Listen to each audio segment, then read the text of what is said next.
खून की कमी को पूरा करने वाले कौन से फल हैं? तो हमारे पास बेसिकली 3 तरह के ब्लड सेल्स होते हैं, red blood cells, white blood cells और प्लेटलेट्स। लेकिन मोस्ट कॉमनली जिनकी कमी हमारे यहाँ होती है, जिनकी कमी को पूरा करने के लिए लोग एचबी की ड्रिप्स वगैरह लगवाते हैं, इंजेक्शन वगैरह लगवाते हैं और सप्लीमेंट्स भी लेते हैं।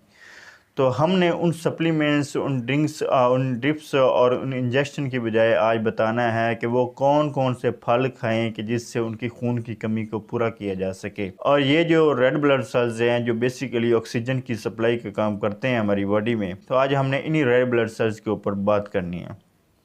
तो अगर रेड ब्लड सेल्स की कमी होगी तो क्या होगा? हमें जनाब थकावट होगी, कमज़ोरी महसूस होगी, चलने फिरने में कबाहत महसूस होगी।